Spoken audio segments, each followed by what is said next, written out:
Hello. I was saying hello, so the sound is working. The sound is working. Thank you for inviting me.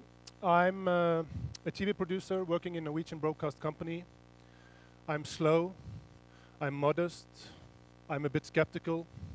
I'm very spontaneous when I thought things over, like all the other Norwegians, because we up in the Nordic countries, we aren't known to be very crazy. Or in these Nordic countries, things actually can get a little wild. I understand that in Norway, for example, one of the big hits on TV is National Firewood Night. This is true. Video of logs burning for hours and hours and hours. That's crazy. Another show involved a video camera being strapped to the front of a train so viewers could watch the rails for 7 hours. This sounds like riveting entertainment. So we're not going to do anything that crazy tonight. Oh yes, but we are going to do something crazy as that. And the strange thing is that if somebody had told me 8 years ago that one day you will produce a 12-hour TV show live from a tidal stream, I would have said that's quite crazy. But the strange thing is that when we did last year, 12 hours prime time, it didn't felt especially crazy. It felt like a natural thing to do. So I guess the boundaries for what felt crazy was kind of moved. In 2 summers now, we have been sailing up and down the coast of Norway with our own ship, producing live television when we sail from harbor to harbor, producing an entertainment show in the evening, and then another live coverage of the sailing from harbor to harbor. Very slow, very kind of crazy, but the good thing is that when we do crazy things, the public came up with their crazy thoughts and ideas. We were supposed to visit the municipality of Austevoll. It's a fishing community in western Norway. And we were supposed to come in from south, just pop into the harbor. And just the day before, I got an email from the mayor, and she asked us, could you please come in from north, because we so much want to show you the full potential of Austevoll municipality. So we did, we changed our plans, and we sailed in from north.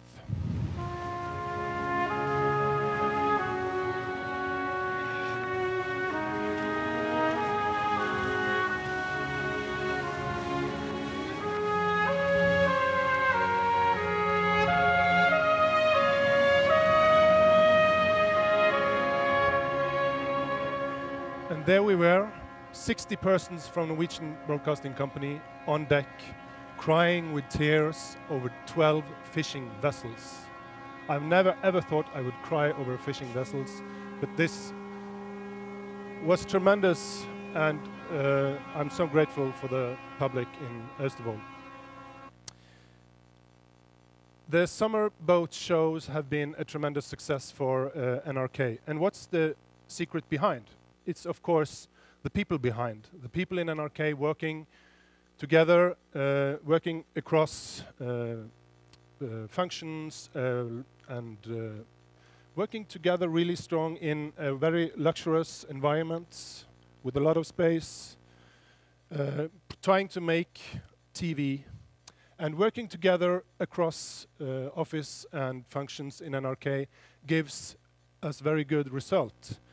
This is the result of summer 2013. His name is Sverre, and he's a brilliant little kid of 2 years old now. Every company has values. In NRK, it's open, brave, and credible. But those values means nothing if you can't fill them with concrete actions.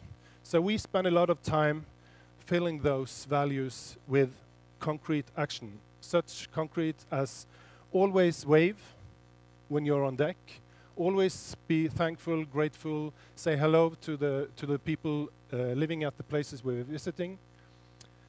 And we spend a lot of time, so much time talking about that it also got this concrete message on the t-shirt: I love Narvik, I love Vega, I love Austevoll. And it's important that it's not the people in Austevoll who are lucky to get the state broadcaster on visit. It's us working in NRK who are lucky to visit the nice place of Austevoll. And we talked so much about it that this also reflected in the program. Hei! Hei! Tusen takk for at vi får komme. Jo, velkommen til Utsira. Takk for at dere kom. Tusen takk for at vi får komme hit. Veldig hyggelig at dere vil komme. Det setter vi stor pris på.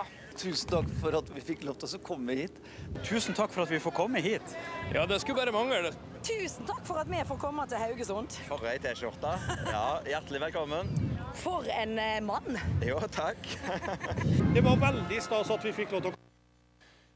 This sounds like a PR video edited together, but and they were not told to say tusen takk. It was just that we have talked so much about it, those values, in beforehand, that this was the natural thing to say. The first thing was natural thing to say when they come on shore. And that's why it's important to talk about values. We also did some other interesting things. When you produce TV, it's, as in all professions, it's a lot of things that are normal things to do. Like around 70% of everything we do, we know how it works, we know how to do it. That's what we call a green idea. And then we have some yellow ideas. That's the thing that might be a little bit difficult, but we hope it will turn out for the best. And then you have the red ideas. And on the summer boat, we had a little spot on the wall called the red idea spot. And each day we should come up with a red idea, one red idea, and go forward with it. It could be doing an interview on the side of the ship, could be doing a recording in the cabin of one of the hosts, could be going live from an iPhone in the start of the transmission, something that possibly could go wrong. And then it turned out to be a good thing, and you want to do it the same thing the next day. But if you do the same thing next day, it's not a red idea anymore. Then it's a yellow idea, and you have to come up with another red idea in the little spot on the wall. That's how we forced ourselves to be inventive and to come up with crazy ideas. It was a crazy idea back in 2009 when we decided to put cameras on a train going from Bergen to Oslo, 7 hours and 4 minutes. A 7-hour and 4 minutes program, and put it up in prime time on a Friday night. It actually turned out to be 7 hours and 14 minutes because of a signal failure on the last station. We had 3 cameras pointing outwards, one in the train, a little bit sound, some graphics, some information, but that was more or less it. We will arrive a 7-hour program Friday night on NRK.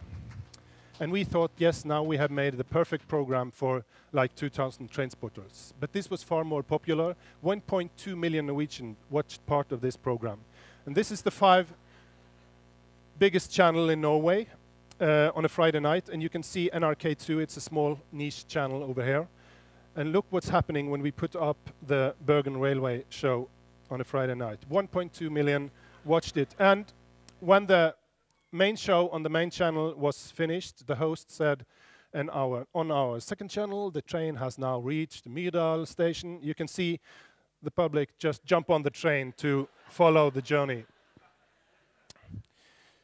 Afterwards, we put out the front camera and made a competition. Who can make the best thing out of our recordings? So we share it with the audience. We are a public finalist channel.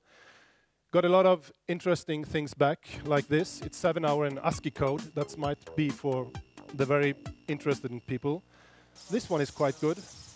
You can actually exercise to the Bergen Railway. And we also like this one especially good. It's a guy who's combined the Google map with our video, so when you click on the map, the video jumps and everything.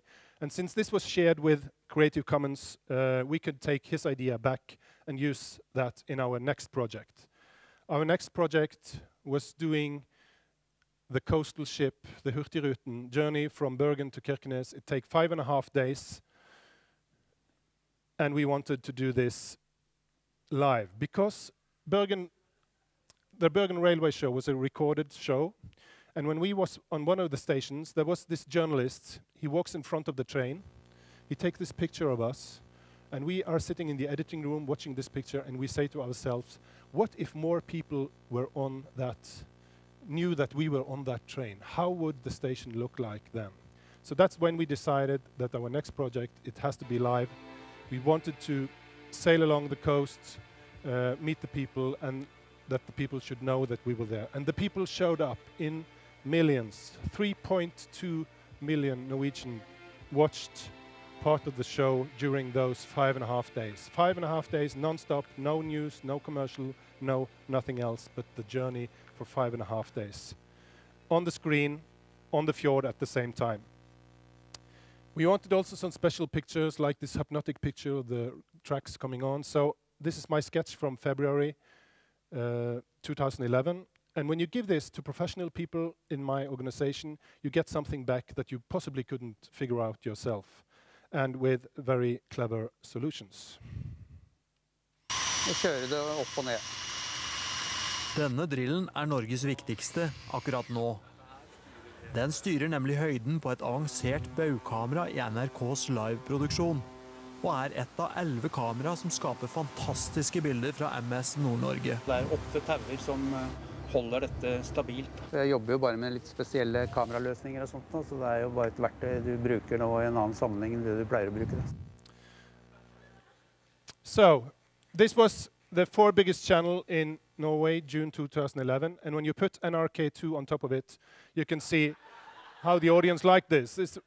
NRK2 was by far the biggest channel the whole week this show went on.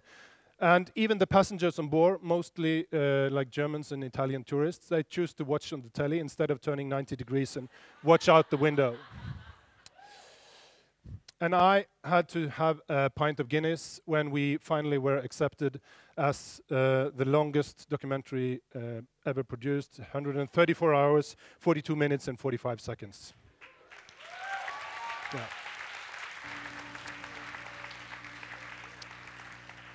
And what was this all about? What were they looking at?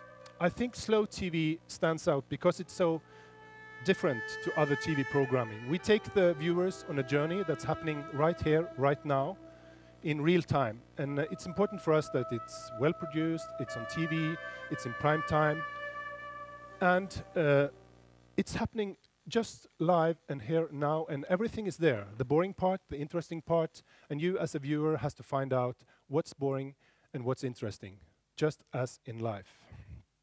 I think New York Times has gripped the storyboard of slow TV quite well, showing what it's really all about.